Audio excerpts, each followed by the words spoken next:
Hello, friends, and welcome to the Professional Procrastinator. I'm your host, Rohila, and if you're tuning in, chances are you're ready to turn the page on your procrastination habits. Each episode is a step towards action. No guilt, just positive energy and better strategies. Let's jump in and make procrastination a thing of the past. Hello, friends, and welcome to the Professional Procrastinator Podcast. I'm your host, Rohila, and this will be a great episode because we are going to explore a topic that you may have heard of, but not exactly know what it is or think that maybe it's just a way to spin something into a bit more positive way, even though it's negative. And that is the term of positive procrastination. So we're going to take a look at what positive procrastination is, and we'll also take a look at the 5 benefits that this type of procrastination can provide you. So first off, it's important to understand that not all procrastination is the same. The word procrastination has a very negative connotation to it, but it can also be a positive thing in the right hands.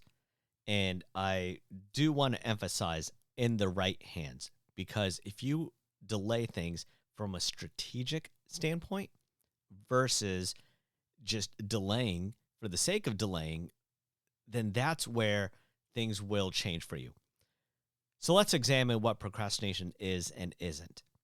Most people think procrastination is just simply not doing things that you need to do, simply just putting them off. For example, I don't want to vacuum. I don't want to do the dishes. I don't want to take out the garbage. So I am not going to do those things. Therefore, I'm procrastinating. A better way of looking at procrastination, though, is that it's rather a reflection of your default behavior.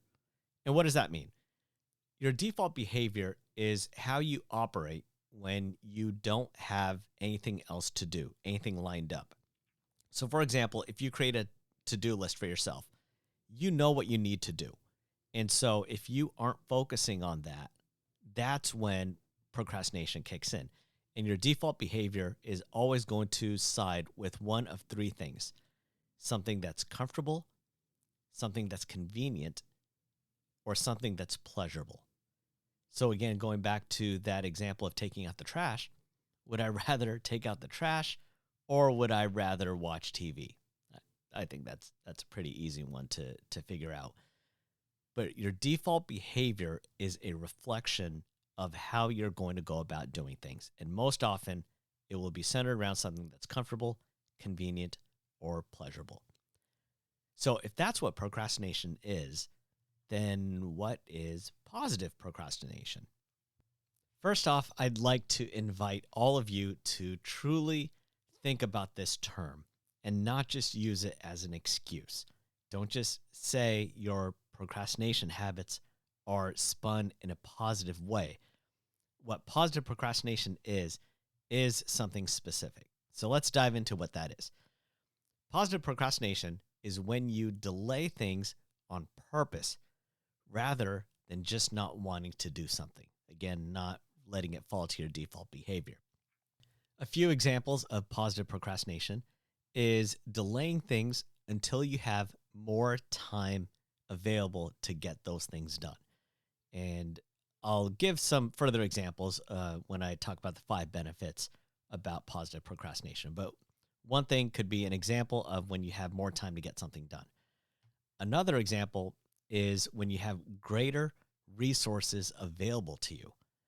And also when you have more information on something than you do now.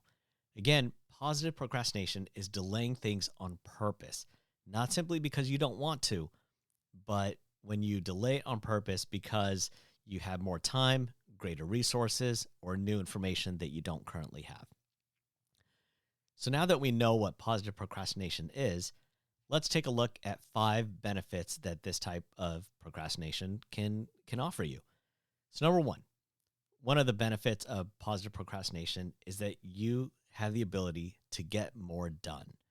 And this goes in line with the first example that I gave on delaying something when you have more time available. It allows you to focus on the smaller tasks rather than the larger tasks. A perfect example of this is cleaning out your inbox because you have 15 minutes free instead of working on a report that you know will take an hour or so. So you are delaying something that will take up more time than you have available, but you substitute it by getting smaller things done where you do have the time available. So not just putting things off because you'd rather watch TV, but rather putting things off so that you can get a few more of the smaller tasks done. The second benefit of positive procrastination is that you're forced to be focused. When you have days to work on a single task, you tend to over-exaggerate the amount of effort that it's going to take to get something done. You start brainstorming, and before you know it, it's become such a large project that you don't even know where to start. But instead of having days to work on a single task, instead you have a few focused hours on it. What you'll see is an increase in your focus and concentration when it comes to those things. A perfect example is this podcast. This has been a very long day, and I've already recorded 6 episodes. By taking the time to dedicate an entire day to these podcast episodes, I'm able to get more accomplished. And so what I'm being forced to do is actually focus with intent and concentrate on the end result, which is creating all these episodes. The third benefit of positive procrastination is that perfectionism is no longer a roadblock. So when you have too much time, you tend to overanalyze. Not only that, but you tend to over fine-tune something. One of the phrases that I use a lot is to put down the paintbrush. This is a concept that I first became aware of when I went to the Washington State Fair. There was an artist painting this beautiful picture of this mountain scene. And I stood there for probably about a good half hour just watching him get lost in the work. And then he took his paintbrush and set it down, stepped away from his stool, and just looked at it. And I asked him, how do you know that it's done? And that's when he told me, sooner or later, you have to put the paintbrush down. Because if you don't, you can continue fine-tuning things. And then he took a look at the painting and said, over here, I could have added birds if I wanted to, or another tree over here, or a stream over here. I'm seeing all these things now, but if I don't put the paintbrush down, this painting will never get finished. What is the end result that I'm striving for? And that is a finished painting. So sooner or later, I have to put the paintbrush down. And the same thing is applicable to all different aspects of our lives as well.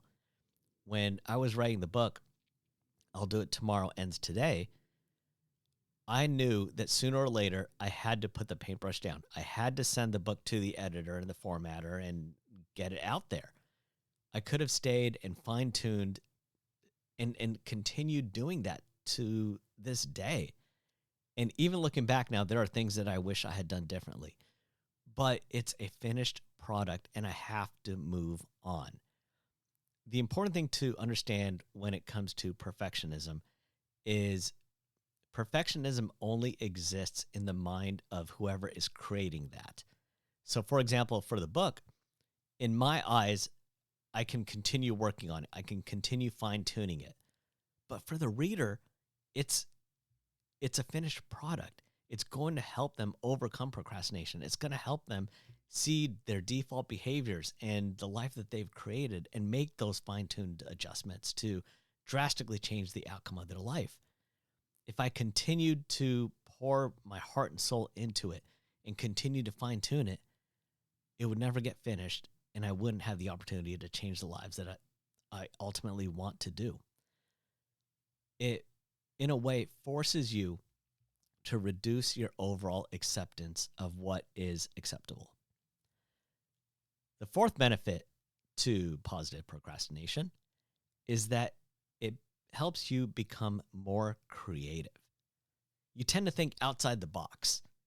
You ask yourself how far you can stretch your current resources that you have available. What can you outsource? And this was a huge part in the book for me. When it came to things that I do have experience in and that I could do, such as editing the image on the cover, such as creating the cover, such as formatting it in a book format rather than just a very long Word doc. Those are all things that I could have done. I've got the skills to do it. I've got the knowledge to do it. I know how to do it. But again, what's going to be better for me? By outsourcing it to someone who has the experience, or me taking it on myself and hoping that it's good enough? By outsourcing it, what I was able to do was get more accomplished because I could focus on other things such as the marketing of it and everything else that comes with writing a book. So positive procrastination helps you become more creative. And the fifth benefit of positive procrastination is that it helps you make better decisions. When time is no longer on your side, you make calculated decisions rather than just going with the flow of things. If I know that I need to get something done in a week and now I'm up on 2 days till it's due, what I'm going to do is make better decisions on what the final outcome is going to be. It's going to be more polished and more strategic. And that's really what you want to aim for. So to sum it up, today we explored the term positive procrastination. Regular procrastination is when your default behavior favors things that are more convenient, comfortable, or pleasurable. But positive procrastination is when you evaluate the time that you have versus the time it would take to complete something. Based off this evaluation, you will make more strategic choices that have a better, more calculated decision behind it. The 5 benefits that we explored about positive procrastination is that you will get more done, be forced to focus, you'll eliminate perfectionism, become more creative, and you'll make better decisions for yourself. Learn about additional benefits that you can get about procrastination from my book, I'll Do It Tomorrow Ends Today. It's available on Amazon. Just do a search for I'll Do It Tomorrow, and it's the first book that'll pop up. Thank you for spending your time with me. Hopefully it wasn't just another form of procrastination. I'm Rohila, reminding you that sometimes later becomes never. So do it now. You deserve it.